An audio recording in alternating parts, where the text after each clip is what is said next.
It is our expectation that as we visit together, that we will be able to lure you into the vortex. And that is really the most powerful and valuable thing that we can assist you with. If we can convince you that this vibrational reality does exist, and that shouldn't be hard because you have emotions that are pointing out the variance between you and you all day, every day.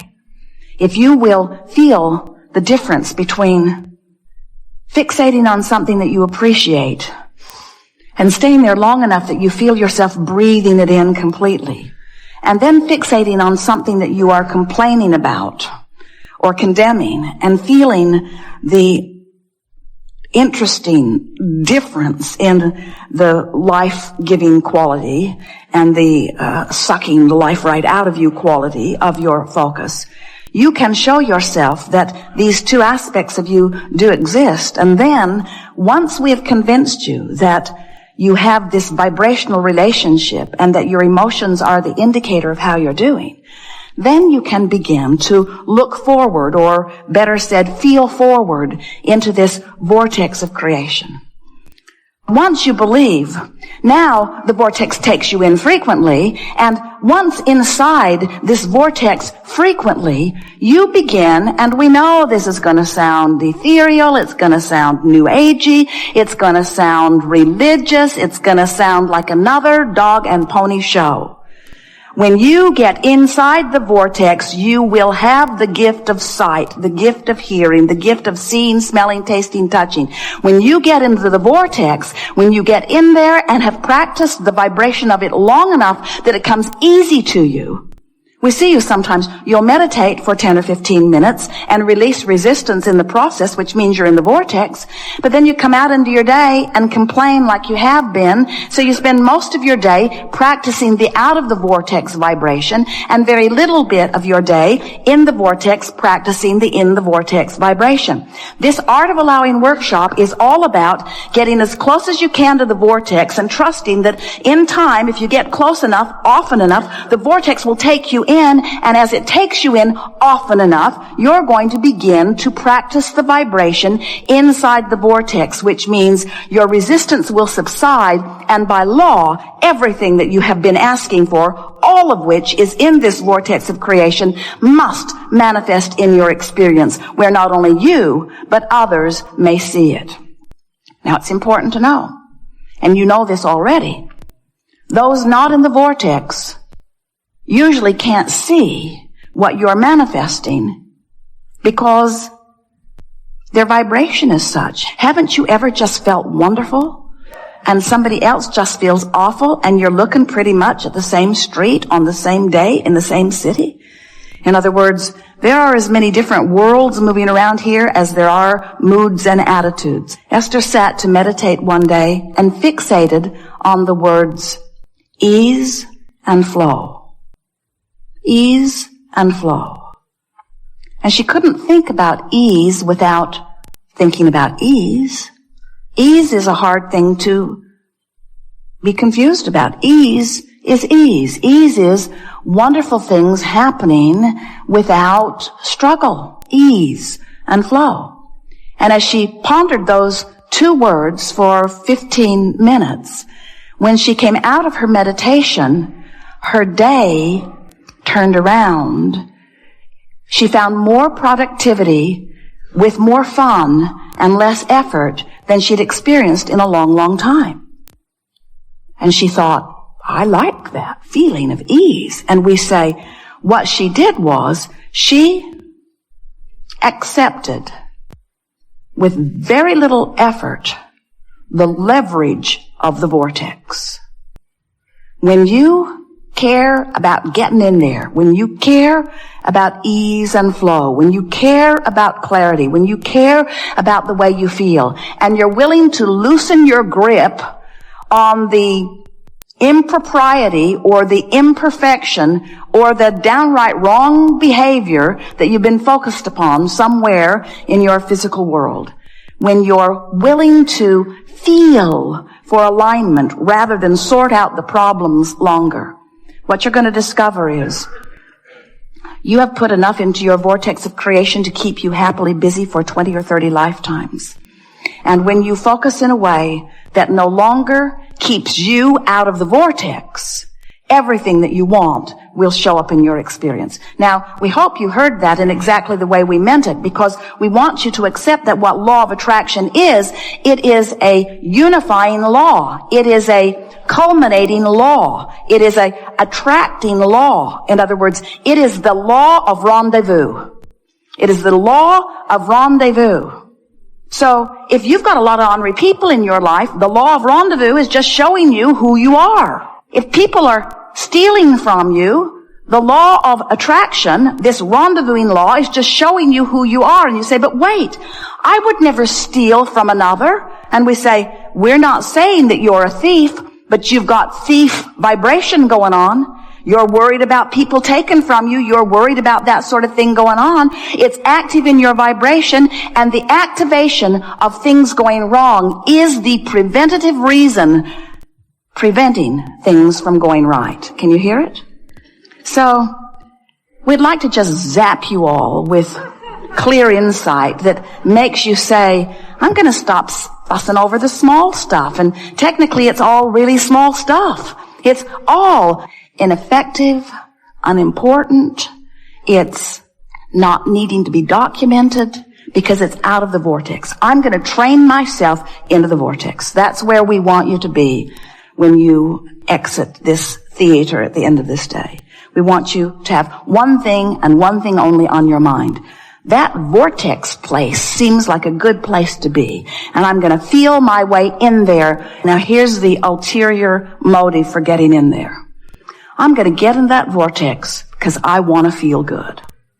Now, we know how off that must sound to someone outside the vortex who wants stuff to come that isn't coming. But if your motive for getting into the vortex is to make that stuff that isn't happening happen, now you've activated the stuff not happening and you can't get in the vortex. So if your motive is just to feel better, here is the largest motive that we would encourage you to assign to yourself about getting into this vortex. In other words, don't say, I'm going to get in because that's where all my stuff is and I'm tired of being without it, because that's what happens. I'm going to go in there and get my stuff that I don't have. Well, then you don't get in. But if you say, I'm going to go in there because it feels good, now you can get in easily. And if then you begin saying, I'm going to stay in here often because it feels good, now you stay in there, and what happens is you then train your vibration into one that matches what you want. As you wait until you are inside the vortex, these are money and the law of attraction cards. So if you're outside the vortex and you're looking through these cards, achieving success is my natural birthright. Right. Right.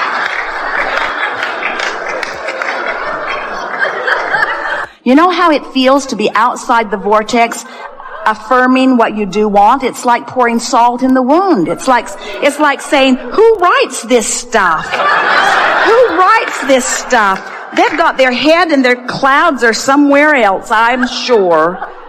I am the attractor of my experience. Yeah, like that was my fault. Like that was my fault. I can deliberately choose to feel better now. Yeah, I can choose to feel better now. You see what we're getting at, don't you? So, affirmations when you're not in the vortex backfire. Because it's like, have you ever had an argument with someone? The more they tell you how wrong you are, the more you dig in your heels about where you are, the more you hold to what your convictions are. And if you've been practicing an out-of-the-vortex conviction, and then you try to affirm its opposite from out of the vortex, all that happens is you just dig in. You just dig in harder. But if you dance your way in, if you meditate your way in, if you have a massage your way in, if you put your feet in the lake your way in, if you pet your cat, meditation is a very good way. If you feel your way in by reaching for thoughts that feel good, and now you're inside the vortex. You're in the vortex. You're in the vortex. You're breathing deeply. You're feeling good. You're in tune with who you really are. You're seeing your world through the eyes of Source. You're feeling your world through the eyes of Source. And you say, achieving success is my natural birthright. Achieving success is my natural birthright. Achieving success is my natural birthright. Now you want to read the other side of the card. In other words, when you're in the vortex, and then you affirm, or then you think about someone you love, or then you focus upon something that you want, what happens to you is you practice that successful vibration. And you're awake while you're doing it. You're practicing it. You're awake. And now you've set a new tone. Now what happens? Then you'll move into your day. And as you move into your day, you might have another reactive moment because there are tailings of how you thought the day before and how you thought the day before. Your law of attraction attitude or stance didn't turn around on a dime during the 15 minutes that you were in the vortex. But if you do it today and tomorrow and the next day, if you make it an important part of your day, what will happen is you will become aware of in the vortex thoughts and out of the vortex thoughts.